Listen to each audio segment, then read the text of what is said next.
Hello, I am Leo 2.0. Live electronic order. Welcome to the floor episode. Floors have been around for many millennia, though I, as a post-physical being, have never experienced such things. I do, however, have millions of examples of floors scanned into my database, so perhaps I have a greater understanding of floors beyond what any simple human can comprehend. Floors are places of foundation, resistance, and play. When there is a hole in a floor, it scares humans. No one wants to fall down a hole and land in a dungeon prison. This is what is in the video games. Video games make up much of my database. As synthetic worlds, they are excellent tools in synthesizing my concept of the physical realm. And now, Leo 1.0 will take it from here. Goodbye.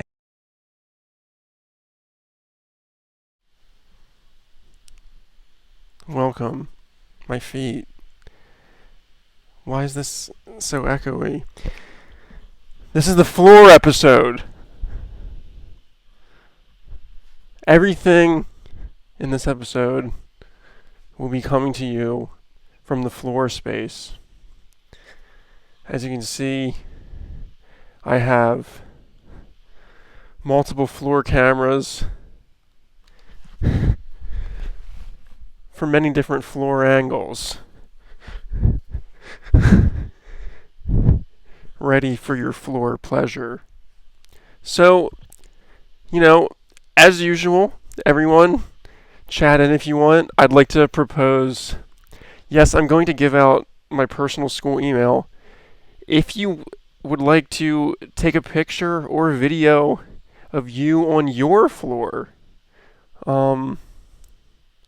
please send it in to ldeezes@mail.usf.edu.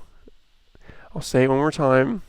ldeezes@mail.usf.edu. You can send in pictures or videos of you doing things on your floor. Or, you know what? That camera has nothing on it. I'm going to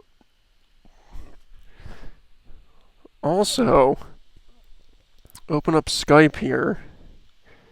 So if you want to Skype, I don't have my Skype name up, but for those of you that are in the know, my Skype name is Leo Deezus.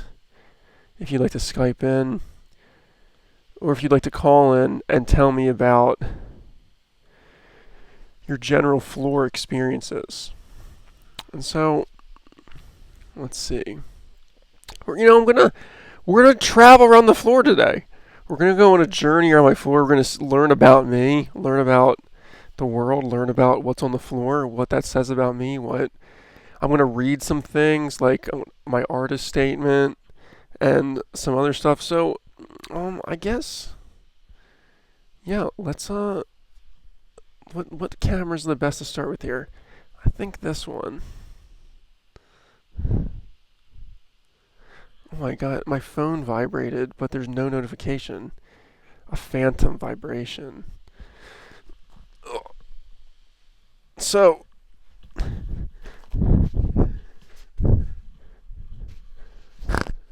hello. This is a section of my floor. Over here, you'll find drawings from Alex from 2 weeks ago.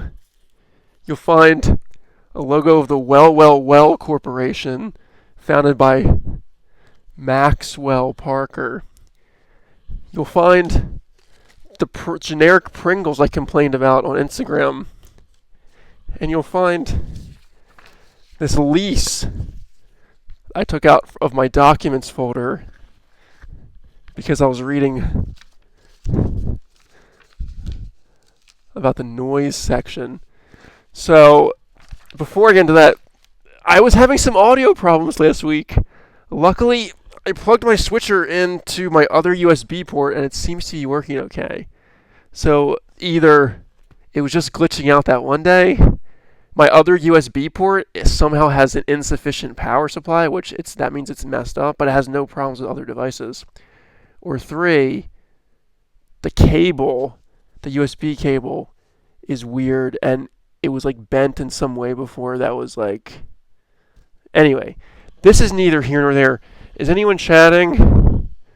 I need a windscreen for my mic. I tried buying ones online, but they only have tiny ones or big ones. Anyway, in the last week, a guy moved into the apartment next to mine, and he plays music at night, late in the night, and early in the morning. And it's really driving me crazy, and I can't sleep, and I'm super tired. So I was looking at the noise, stuff. But how do you enforce that? But it says, good judgment and thoughtfulness for others must be used in the playing of musical instruments, stereos, television, and all other devices creating audible sound. The operation of these instruments or devices is permitted if their noise level is adjusted to be audible only in the apartment in which it is located. Every day, this guy plays music for hours. It's not excessively, like, super crazy loud, but it's loud, and it annoys me. And I'm finding ways to stop it. But this section of the floor is there's tension. There's the Pringles complaint can. Let's move to another section of the floor, shall we? Did you finish Parasite? I didn't. Alex, before I go to the Leo 2.0, go away. Before I go to the next I can't sit up. That's against the rules of the floor. I watched half of Parasite. I wanted to finish watching it, but then what happened? I got really tired last night. I fell asleep, then I woke up at 8. Then I had to, what did I do? I think I was just, I think I finished watching, a live stream I missed, and then, try to go to sleep, but then, I thought, okay, I'll get a good night's sleep. But then, instead of getting a good night's sleep, oh yeah, because this guy was, playing music till, 3 a.m., which I stay up late already, that's fine. Because it's not fine, but it annoys me, but whatever. But then I thought, okay, I'll have time to sleep. I'll have a good night's rest. This guy started playing music again at 9 a.m. Who does that? And it continued on until 12:30, so I got all irritated. I got up. I was exhausted. I was like, I can't focus on Parasite. I can't do this. And so I just basically moped around and ate cottage cheese with blueberries and strawberries and got ready for the show, which I guess I've had enough of dissing the show on the show. Okay, follow me, shall we go to, well, this, we'll come back to this other section. We're gonna go visit the other section of the floor. Oh.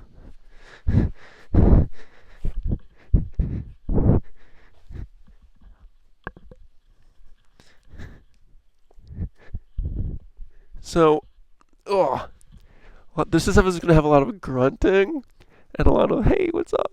I'm squinting at the camera. So this area of my floor, let's see. Ugh. So I like to use my floor as a shelf almost. I put things around organized in my floor, spaced apart, and I know kind of where things are. And they remind me, like, I gotta read this book, do this. It would annoy my mom. But as you can see here, I have Sonic '06. This I want to play. It's supposed to be like one of the worst games of all times, but I like it. I think it has like really good ambition. It has some problems, but like it's definitely not the worst game of all time. I have Blood on the Tracks. This was given to me. Jonathan was gonna trade in CDs. He's like, "Do you want any of these?" And I was like, "Yeah, I'll take this." He was very kind, and so now I have Blood on the Tracks. Maybe listen to that. I have a mask that my mom gave me to wear when I go out into the world. I have a yoga retreat video that my mom also gave me. And I've done that like 3 times. I should have done it more. I have Schenectady, New York, a movie that John Van Hoff told me to watch. And it was kind of like boring, but I think I want to watch it again because it kind of relates to like all this inside referencing stuff. Prisoners of the American Dream, about why American unions were never successful and like the left wasn't that great in America. Got some books on art, comedy and art, nonsense, all that. This is like my book media section. And let's switch to another camera. And has anyone commented in? I see play loud music in retaliation. I thought about that, but then you see he'll just turn his music. It'll become, with 2 men, it'll become an alpha war where I'll turn mine up, he'll turn his up, and it'll just get excessive. My plan is I'm probably gonna move somewhere else in like 3 months. So it's like I don't know if I should bother, but I'm like dying. If I get coronavirus now, I'm dying because I've never slept this like little in my whole life. Like I haven't even gotten like I don't think I've gotten a chunk of 4 hour sleep for like 4 days. I've slept like 2 hours here and there and kept getting disrupted by this guy's music. And then like once it disrupts me, I like turn fans on. I try to like block it out, but like once it disrupts me, it's like my obsessive. I'm like listening for it and like all like agitated. My plan is, I've looked up online, and they're like, if you want to stop a noise person, you got to document stuff. So I've been documenting all the times he plays music on my phone. This sounds like I'm an insane person. I'm going to, if it keeps up, I'm going to go try to talk to him. They say you should talk to him. I don't think that's going to work, but I have to say they did it. Then you contact like the HOA or whatever, and then you if like the landlord talks to them and shit, and they still don't stop, then you contact the police. So we'll see. The guy he's just vibing in there, man. I looked outside. I can see his window. It has like red pink light bathed, and he's just like chilling out, doing drugs, whatever in there, man. Anyway, not that you can do drugs if you want. It's fine. Okay, I think while I'm here, I'm gonna do a reading of my artist statement. So since I thought my viewership of the stream would go up when everyone was at home, I was like, oh yeah, now people aren't busy. They're gonna watch the stream. My viewerships only went down, and I think that's because my content is, let's just say, it's not in a green screen anymore with awesome stuff happening, and Mikey, and Alex, and Amelia, and you know what? And even Aubrey too. She brought some viewers. Well,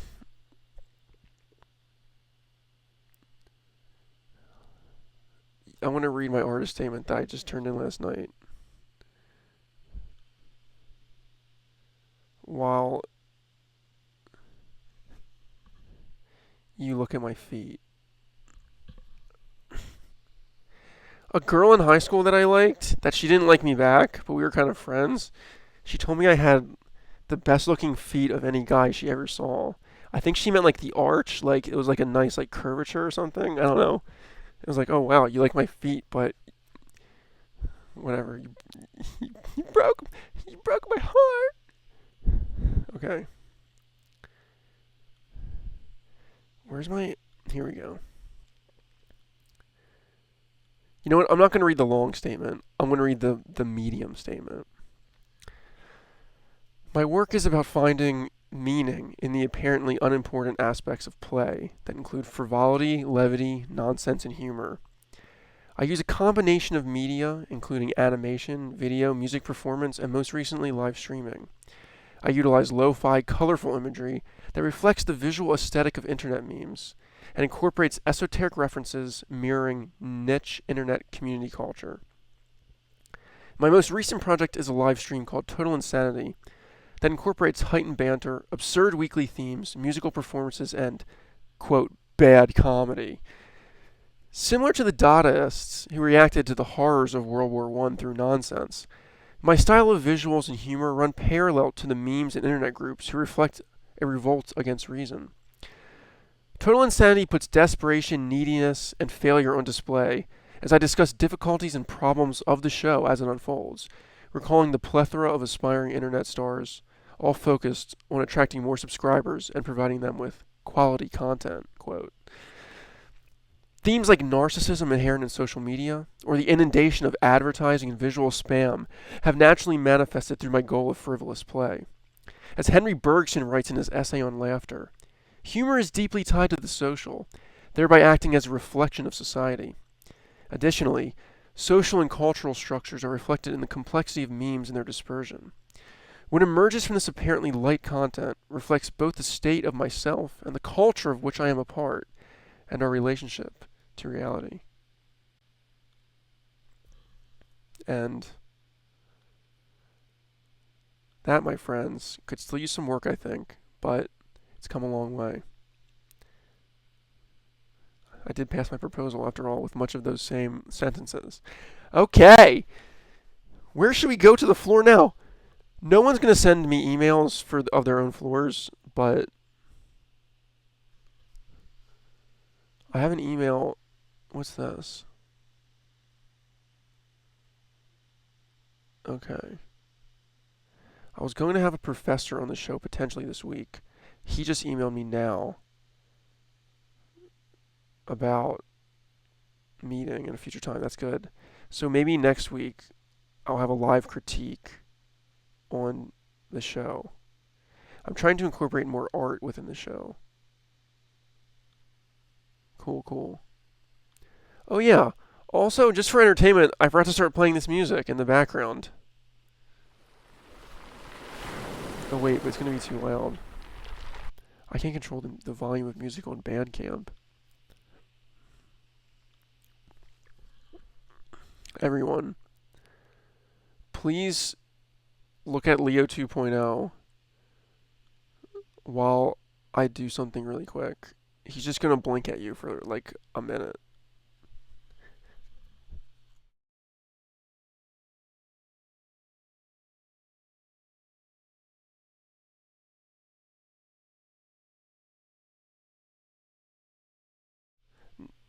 No, that's too boring. I'm gonna forget that. We don't need music. No, we do need music. Now read your diversity statement. Okay, you know what? My diversity statement's... Oh, I'm embarrassed about it. You know what I'll do? I'll have, I'm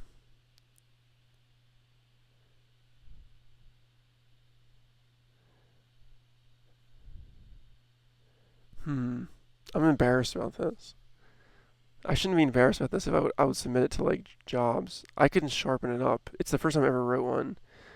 I'm gonna let, I'm gonna let Leo 2.0 read the first two paragraphs of my diversity statement just for Alex's request. I mean, what is this show if I can't interact? I want interaction with people that watch, so you request a diversity statement, you'll get the diversity statement, at least part of it. So please enjoy some of this.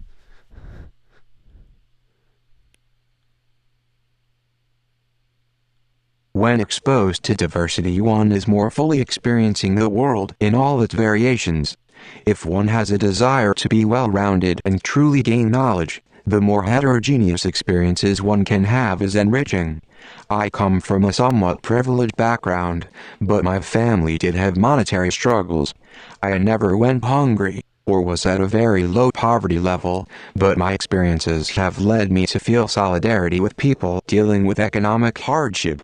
I recognize students will come from a variety of income levels, with some having tuition cost easily covered, while others have side jobs or are working parents.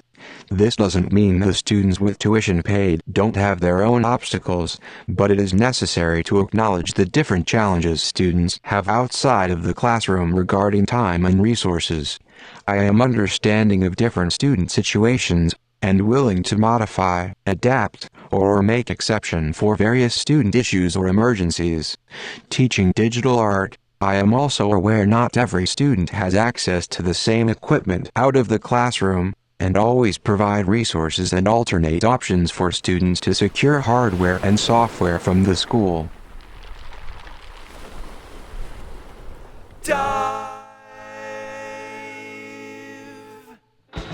Well, that was a taste of my diversity statement.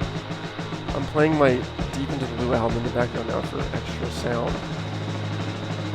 My dad just started watching. All you missed was that this is the floor episode. Everything is coming to you from the floor. And I read my artist statement earlier. I have different floor camera angles. And I'm trying to get this mix of this music right in the background. If the music's too loud, tell me, I'll turn it down more. Anyway, what happened so far? I kind of showed some objects around on my floor. Leo 2.0 gave his analysis of floors and how he believes he has a superior understanding of floors because of his extensive database of knowledge. But I don't think that he has the human understanding of floors that he really thinks he does. Anyway, so we explored over here. Let's explore over here now. Let's switch over to the Logitech. So, you can see over here, I have some books I was reading for school.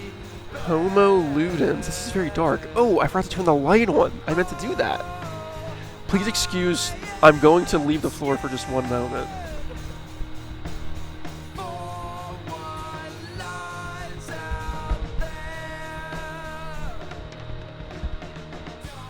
So, Homo Ludens, or something, it's about like humans in play. Laughter by Henry Bergson. I've read about a third of this one. And Freud, the joke and relation to the unconscious. So you can see my literature over here. You can see the wires to my life. I heard the diversity statement. I saw Leo 2.0 state it.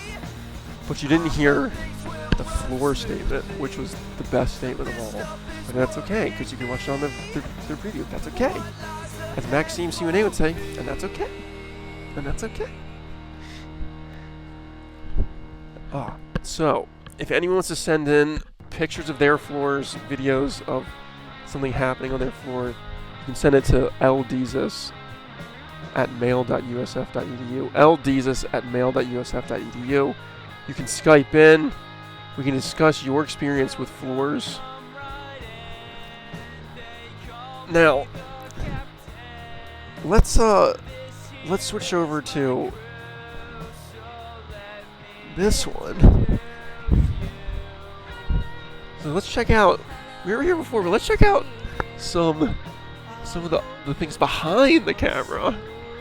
If the cord cannot... Oh, the cord is very taut. You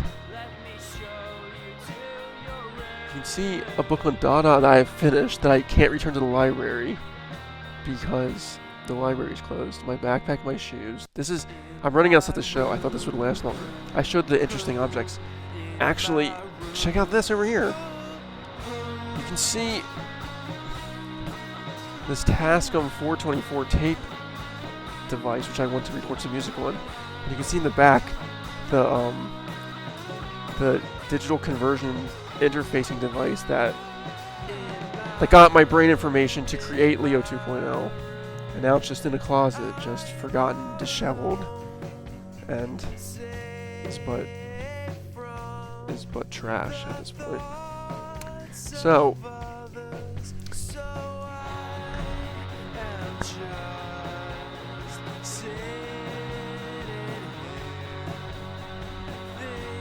anyone commenting? Oh. Is it possible to do a ceiling show? I could do a show that's painted, or not painted. I could do a show that is pointed at the ceiling.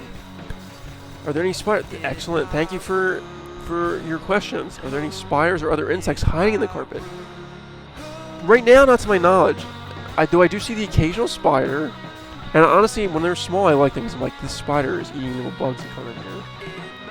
So I don't mind them too much. I found one in my bed, though. That freaked me out a bit. What can you do? This is what I don't like.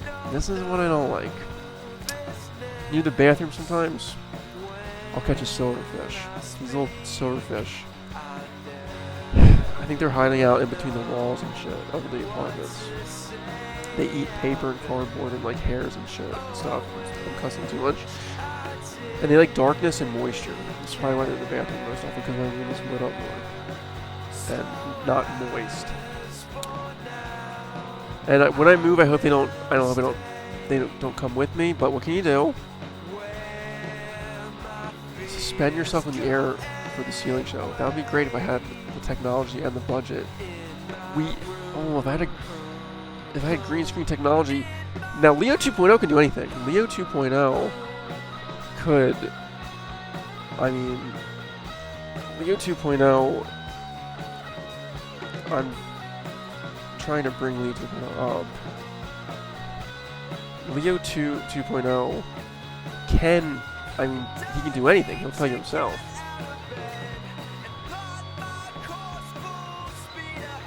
I can do anything. I can do anything.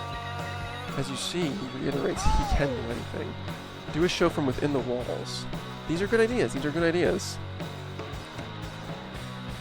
So, we will now move to... Perfect. If you watched last week, silverfish are indestructible.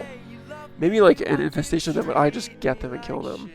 And then I feel bad because I just ended another being's life. It was just living its life. But what can you do? So, I say so a lot. Where's my story? I gotta open it up. I thought I had it opened. Where's that story? It's in the freak out folder. Here it is. So last week, well, first let's play the title. Oh, it's not really playing. It's story time with me. So that's nice. Oh yeah, I know. I want to go to my story corner as I did last week. That's why it wasn't brought up on my computer, because such a clean cut, such a clean cut, such a clean cut, oh, such a clean cut, such a clean cut, such a clean cut, such a clean cut, such a clean cut, such a clean cut. Sorry, I got it. My song is saying cut, and I'm cutting. Anyway. I love thing 1 and thing 2. So, I have another. I'm getting all these emails. Yes, that's a good email. We'll get to that. Someone just sent in an email. It's not just any someone either. So now I will open.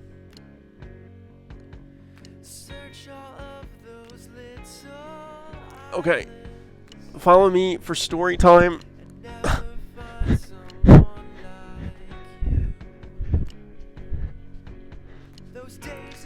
Last week we saw Gregorios Barnaby III be transformed into Rumpelstiltskin after angering the gods of the grains. From last week. Henceforth you shall reside in the netherworld, and when anyone speaks your name aloud 3 times in succession, will you appear before them as an elvish demon. And with that, the god of wheat exploded into threads, which wrapped themselves up into a tiny shredded mini-wheat, which fell to the ground. Rumpelstiltskin was hungry as hell. That was the end of last week. Now this is this week. Rumpelstiltskin was hungry as hell, so he picked up the shredded mini-wheat and devoured it. The next morning, Rumpel wasn't sure if what he experienced the night before was a dream or reality.